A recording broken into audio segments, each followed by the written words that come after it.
Olá, Pebers! Está no ar mais um podcast da PebMed, o maior portal de notícias e atualizações médicas do Brasil. Essa série é um oferecimento da parceria PebHA, a união do portal com a maior instituição de ensino e pesquisa da América Latina, o Hospital de Amor, novo nome do Hospital de Câncer de Barretos. Olá, Pebers! Estamos no ar em mais um podcast da PebMed em parceria com o HA, a união entre o maior portal de notícias médicas e atualizações do Brasil e a maior instituição de ensino e pesquisa da América Latina, o Hospital de Amor Barretos. Eu sou Marcelo Gobo, médico de família e comunidade, editor médico do portal e curador da parceria PebHA. No episódio de hoje, a gente vai complementar algumas informações em relação ao nosso episódio passado, comentando estratégias para orientações de mudança comportamental para os nossos pacientes. Um dos maiores desafios do clínico, em todas as especialidades, é a abordagem de mudança comportamental, aquilo que gera geralmente o maior impacto em relação à longevidade e qualidade de vida e que é um grande desafio nosso, mas que pode ser bastante contemplado e melhorado em relação à performance dos nossos pacientes quando o profissional da saúde conhece alguns aspectos importantes das ciências do comportamento aplicadas à abordagem do estilo de vida e à condução de mudanças comportamentais. Para que a gente possa entender esse processo, uma das coisas que nos ajuda muito é o conhecimento do modelo transteórico de Prochaska e de Clemente, que aborda as fases da mudança comportamental.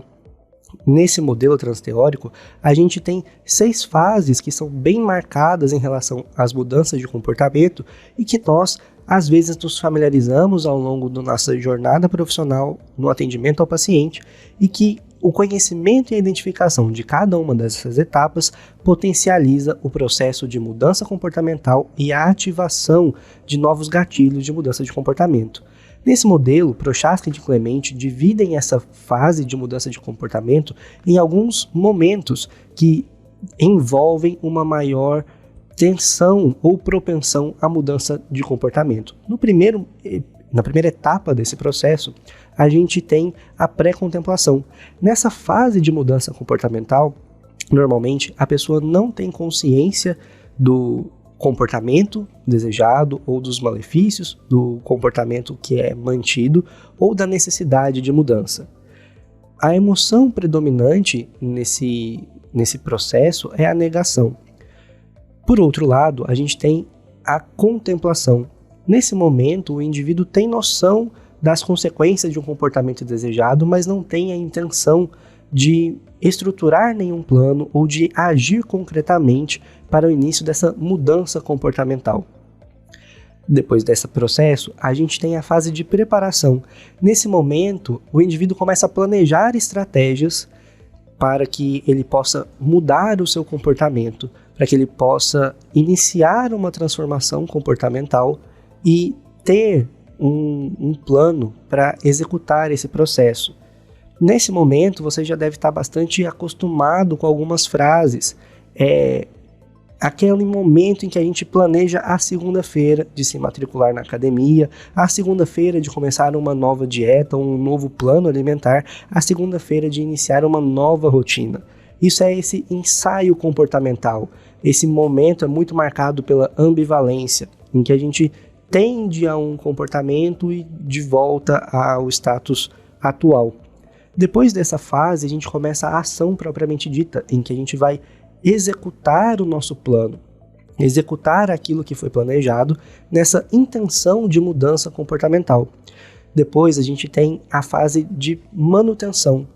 A fase de manutenção é que a gente vai empregar nossa energia e nosso esforço para a manutenção desse comportamento aprendido. E finalmente a gente tem a recaída ou lapso, em que a gente, por algum momento, retoma o comportamento anterior ao estado desejado.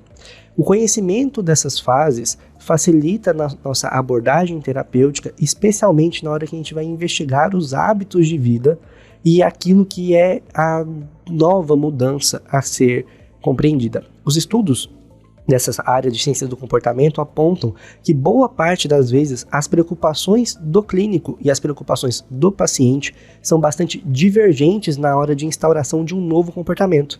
Então imagine você que está diante de um paciente em que você vai orientar uma abordagem em relação à atividade física. Você faz a sua abordagem inicial e orienta esse paciente em relação a uma necessidade de atividade física, segundo o último guideline da AHA. Você vai orientar a manutenção de atividade física durante 150 minutos semanais com uma intensidade moderada para esse paciente. E ele inicia o seu processo de diálogo. Boa parte dos pacientes conhecem os desafios e conhecem os benefícios da mudança de comportamento e da necessidade de atividade física. E isso é um ponto muito interessante, porque na maioria das vezes o que a literatura mostra é que o clínico tende a explicar quais são os benefícios da atividade física e quais são os malefícios da não prática dessa atividade física. Mas a maior preocupação do paciente não é essa. A maior preocupação do paciente é em relação às barreiras e às fortalezas para emprego dessa nova atividade. A ciência do comportamento, ela nos ensina que a mudança de hábito, ela é potencializada por alguns fatores. Dentre esses fatores, um dos principais envolve o ambiente. Quando a gente vai iniciar mudanças comportamentais, alterações ambientais são reforçadores poderosos do nosso padrão de comportamento. Além do ambiente, um outro fato que é muito relevante na hora de iniciar uma mudança comportamental é saber que colocar esse novo hábito aos poucos na nossa rotina faz muita diferença. Essa introdução gradual, ainda mais que juntamente a hábitos anteriores já executados, fazem muita diferença na manutenção, naquela fase em que a gente vai manter o nosso comportamento aprendido novo. E principalmente um outro ponto é o preparo de planos de contingência. Um bom momento de a gente investir no nosso tempo de consulta é abordando fases de planos de contingência, porque a recaída faz parte desse processo. Recair é normal. A gente tem uma tendência a resistir a esse comportamento novo e quando a gente tem uma mentalidade que é bastante fixa e que a gente se preocupa com os estados como sendo permanentes, tanto o estado atual quanto o estado novo, a gente tende, nesse processo da recaída, de desistir do novo comportamento a ser instaurado. E nesse ponto, a gente às vezes perde o paciente durante essa fase de mudança comportamental, de adoção de novos hábitos. Qual é o grande X da questão? Quando a gente está cuidando de um paciente que é hipertenso, que é diabético e que vai necessitar de alterações comportamentais para potencializar o seu tratamento, para utilizar uma intensidade menor terapêutica do ponto de vista farmacológico, para aumentar o seu ganho em relação à terapêutica padronizada do ponto de vista farmacológico, as mudanças comportamentais são melhor aprendidas, melhor incentivadas quando elas são orientadas com essa perspectiva. E para isso, muitas vezes a gente tem que sair da posição do especialista, tirar o chapéu do especialista e iniciar o nosso processo de entendimento e compreensão das necessidades individuais daquele paciente e principalmente do seu contexto de vida, o entendimento dos seus determinantes sociais de saúde e doença. O que são esses determinantes sociais de saúde e doença? O seu contexto de vida, o local em que esse paciente mora, os recursos a que ele tem acesso.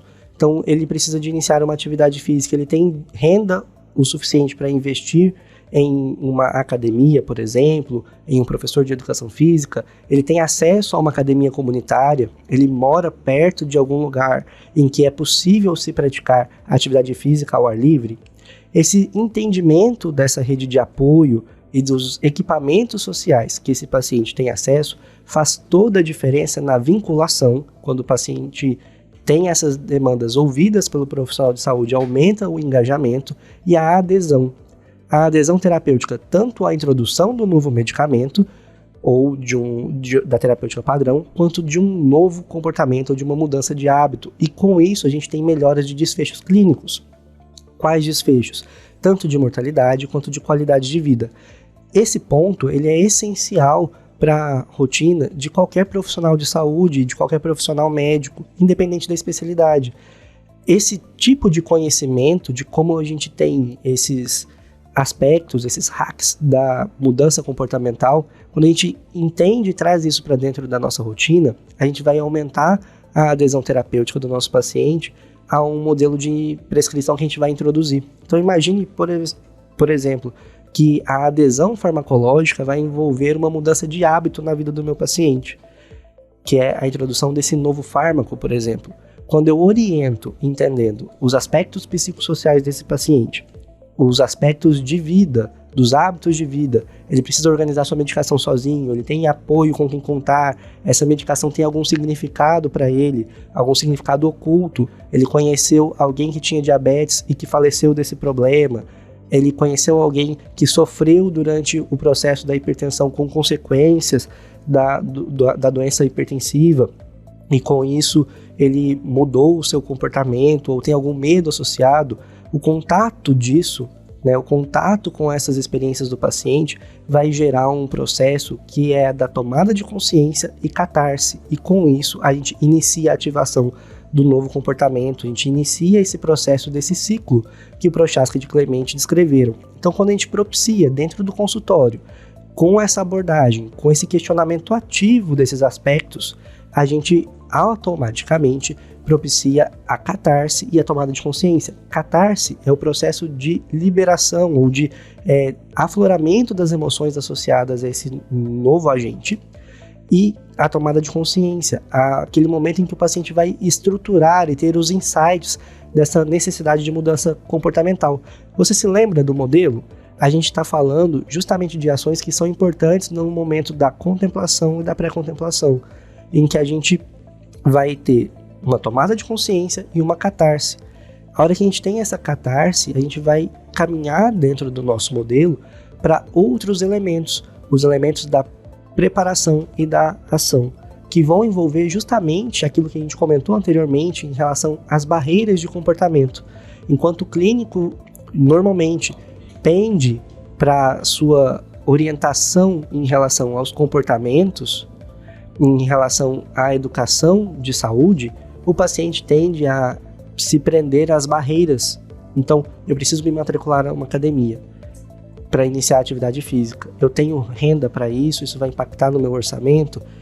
Isso, sendo abordado dentro do consultório, gera mais impacto na mudança comportamental do que o entendimento de que se eu não fizer a atividade física da maneira prescrita, eu não vou ter um aumento na minha longevidade ou na minha qualidade de vida.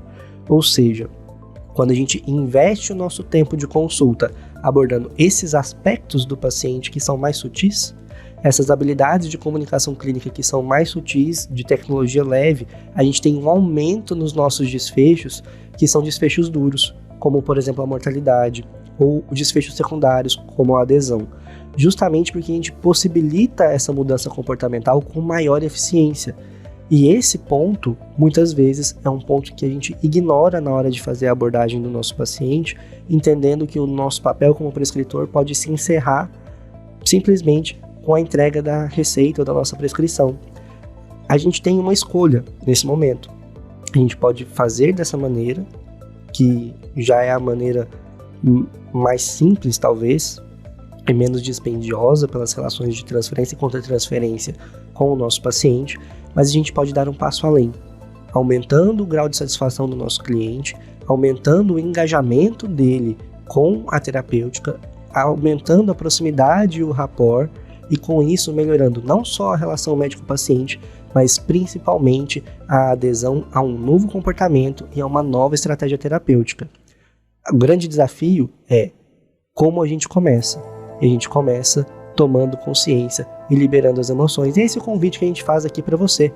Qual é o seu maior desafio na hora de orientar uma mudança comportamental e qual é a estratégia que você utiliza para manejar isso com o seu paciente? Esse é o nosso episódio de hoje. Deixe aqui nos comentários a sua sugestão para os nossos próximos encontros. A gente se vê no nosso próximo podcast. Você ouviu a mais um podcast do portal da PEB, feito pela maior instituição de ensino e pesquisa da América Latina, o Hospital de Amor. Mais informações e atualizações em saúde você encontra em nosso portal. Acesse pebmed.com.br. Seja parte dessa comunidade, se inscreva em nosso canal, curta, compartilhe e ative as notificações para não perder nenhum conteúdo.